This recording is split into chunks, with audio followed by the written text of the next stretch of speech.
नमस्कार मित्रांनो, स्वागत आहे तुमचं एका जबरदस्त अशा नवीन एका व्हिडिओमध्ये। आपण सध्या इंटरव्ह्यूच्या सिरीजला सुरुवात केलेली आहे आणि दुसरे प्रमुख पाहुणे मी आपल्या चॅनेलवर बोलवलेले आहेत।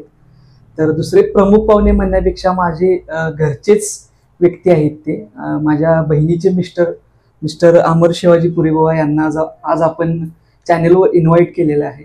तर त्यांच्याशी आपण आज गप्पा मारूया, त्यांच्याशी बोलूया, कारण की खूप स्ट्रगल करत्याला मी त्यांना बघितलेला आहे पहिल्यापासून। जसं दिदीचं लग्न झालं त्या गोष्टीपासून मी आतापर्यंत त्यांना बघतोय की खूप जिद्दी आहेत, खूप प्रेमळ स्वभावाचे पण आहेतच। आणि आजपर्यंत त्यांनी काय काय केले हे आज आपण त्यांच्या सोबतच बोलूया। चला तर आपल्या इंटरव्ह्यूला आपण सुरुवात करूया। तर नमस्कार। तर दाजी, मला पहिला प्रश्न तुम्हाला हा विचारायचा आहे की आता सध्या तुम्ही काय करता आणि काय तुमचं सध्या काय बिझनेस सुरू आहे, थोडंसं आमच्या प्रेक्षक वर्गाला कळू दे। आपलं शिवनीता फायनान्स कन्सल्टन्सी सर्व्हिसेस म्हणून कोल्हापूरमध्ये ऑफिस आहे। याच्या माध्यमातून आपण लोकांना सर्व प्रकारच्या कर्ज सुविधा, जसं की अगदी पर्सनल लोन असेल, होम लोन असेल, नवीन घर बांधकाम असेल, खरेदी असेल, किंवा मॉर्गेज लोन असेल, नवीन वाहन खरेदी असेल, किंवा इंडस्ट्रियल लोन्स असतील, शेती कर्ज असतील, असे सर्व प्रकारचे कर्ज सुविधा आपण आपल्या ऑफिसच्या माध्यमातून प्रोव्हाइड करत असतोय। यामध्ये आपण सबसिडरी लोन असतील, जसं की अण्णासाहेब पाटील महामंडळ वगैरे असतील, CMAGP PMAGP, अशा सर्व प्रकारचे कर्जांना आपण वन रूप सर्व्हिसेस देत असतो कस्टमरला। की आज लोकांमध्ये त्याचं थोडंसं अज्ञान असेल तर कागदपत्रांची पूर्तता करणं असेल किंवा त्या कर्जाला लागणारे सर्व ते आवश्यक कार्यवाही असेल ती आमच्या ऑफिसमधून आम्ही पूर्ण करून देत असतो। बरोबर।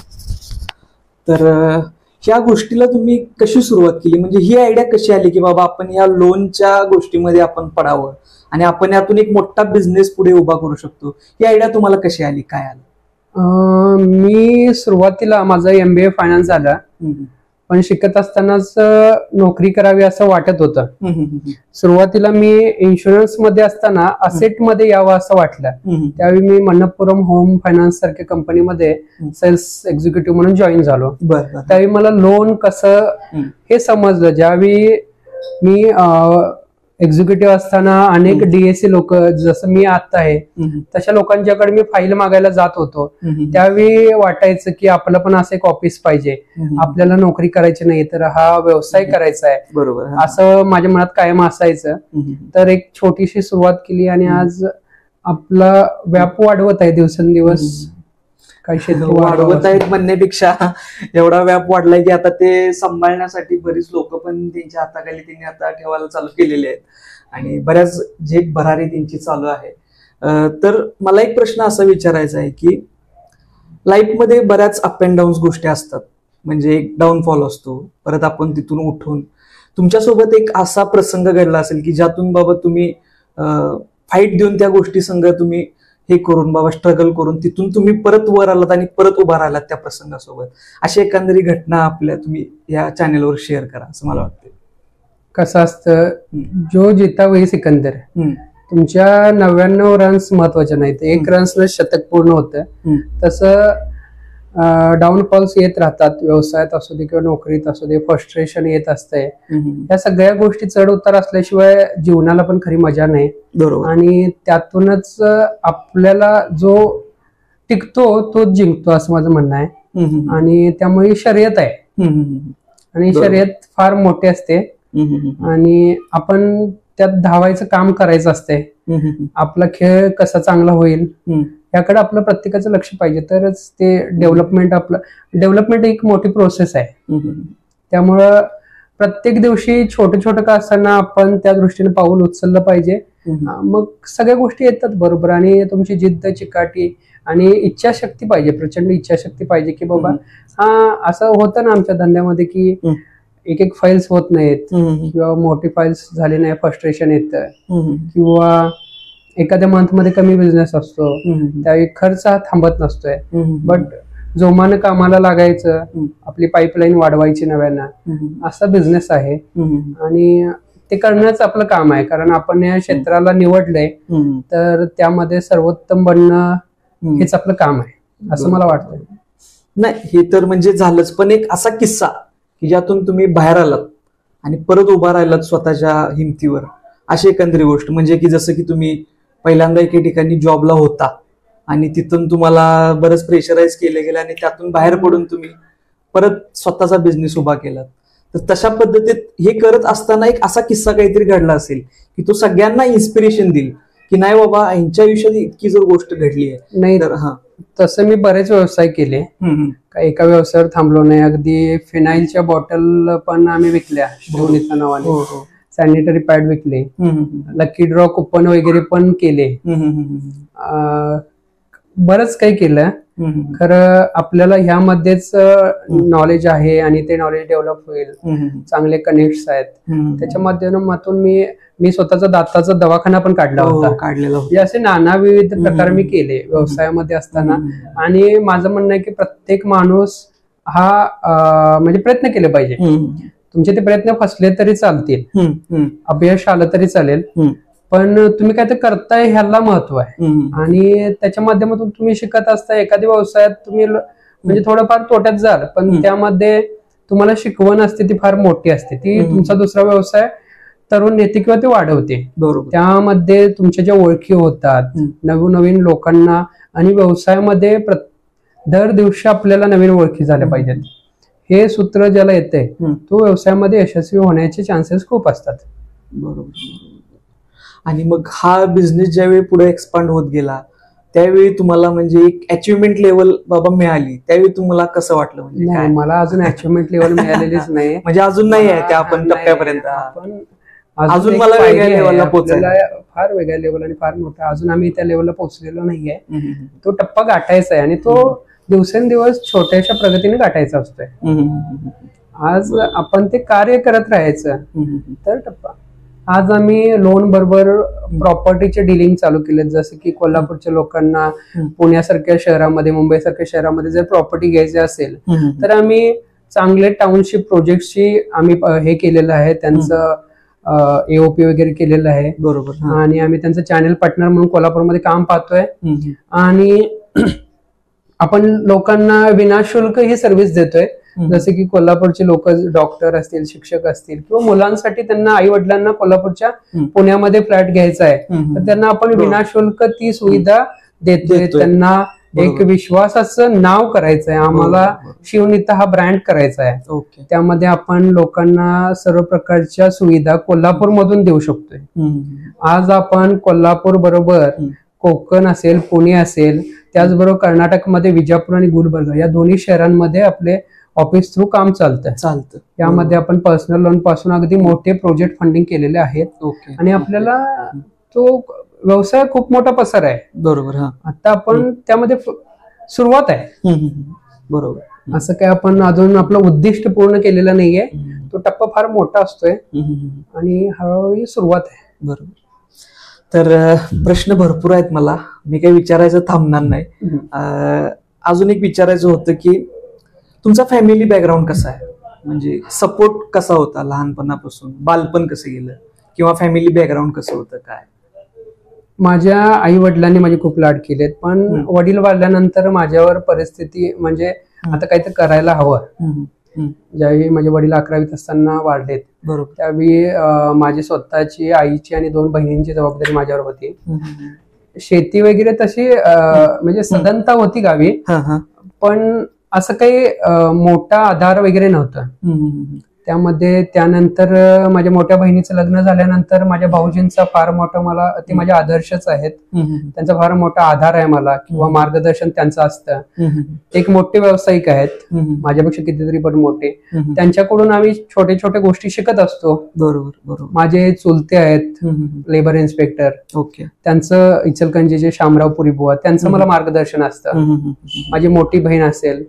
सगळ्यात प्रथमतः माझ्या व्यवसायाला ज्या व्यक्तीनं मार्गदर्शन केलं किंवा मला भक्कम पाठिंबा दिला ती माझी आई आहे. बरोबर. प्रत्येक गोष्टीत आजही मी तिला सकाळी विचारतो की ऑफिसमध्ये असं घडलंय, आणि ती मला पाठिंबा देत असते. त्याचबरोबर सगळ्यात महत्वाचं आई बरोबर नाव म्हणजे माझी पत्नी स्नेहा.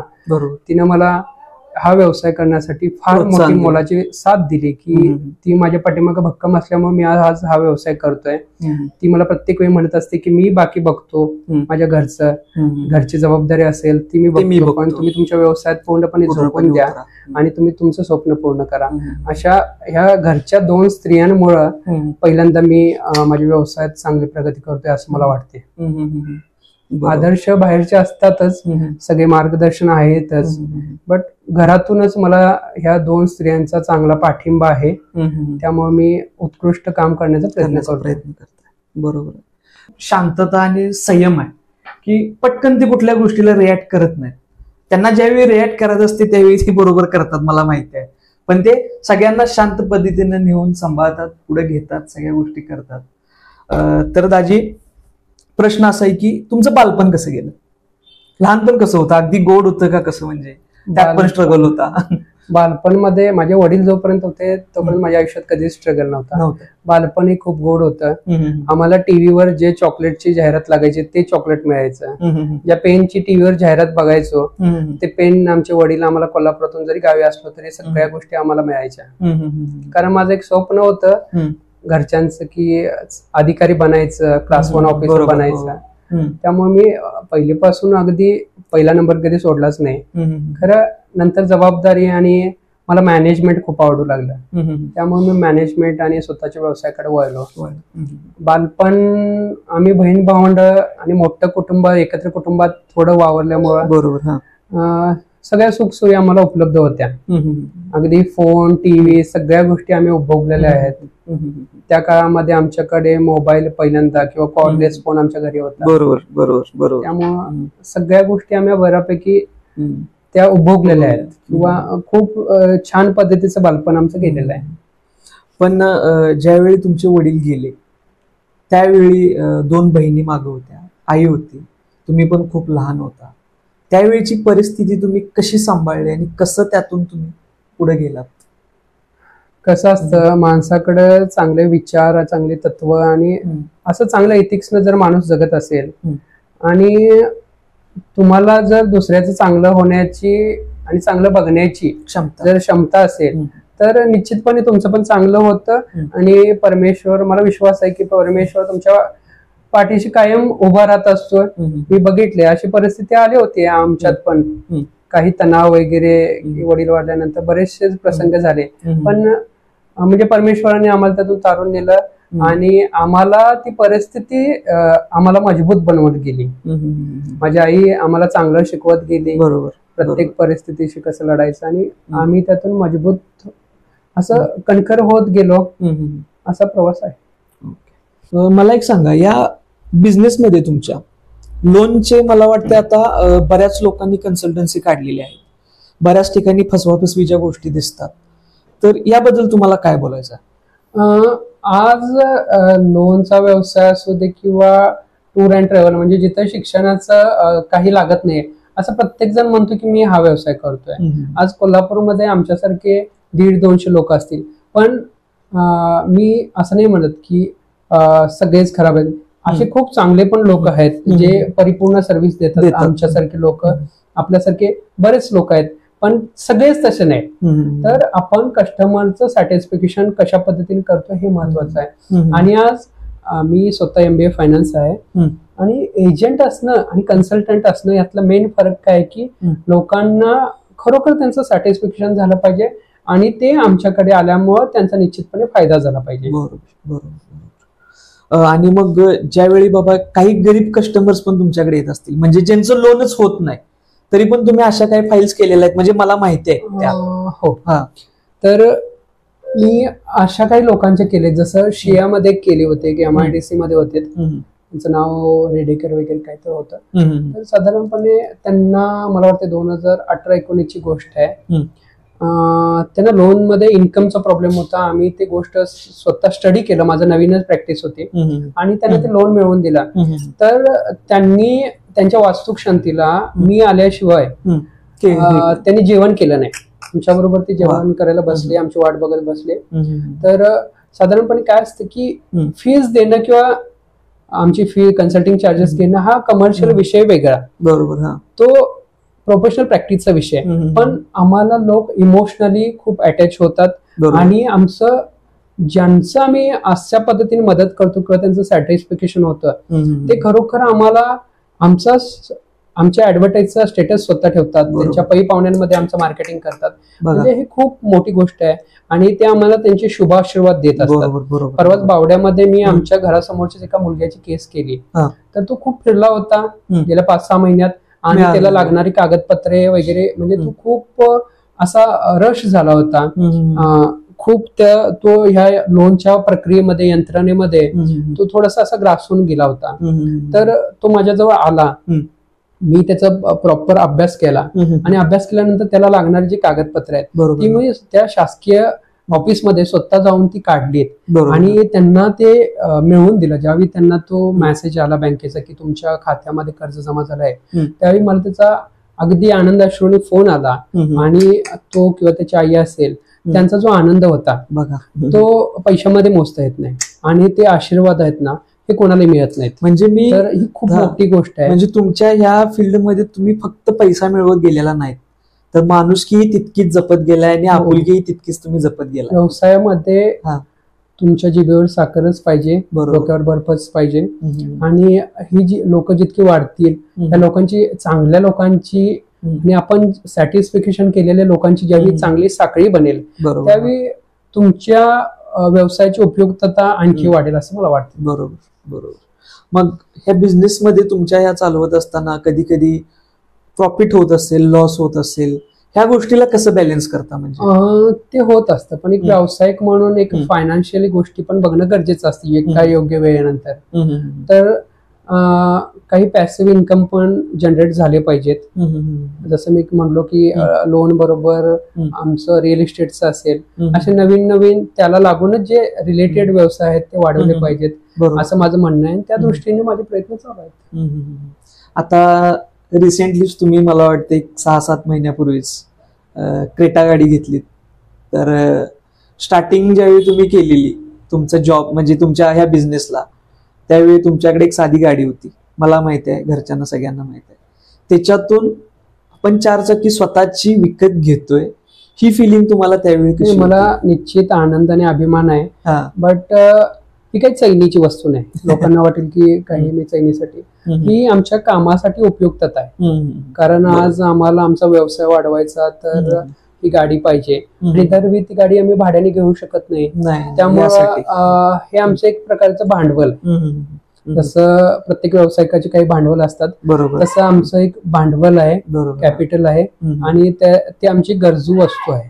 त्यामुळं मी त्याला तेवढ्याच दृष्टीने फक्त बघतोय, माझ्या कामाच्या दृष्टीने. म्हणजे मी घेतली असं काही नाही, मी माझ्या बिझनेससाठी, ह्याच्यापेक्षा काही मोठ्या गोष्टी होत असतात, करायच्या असतात. बरोबर.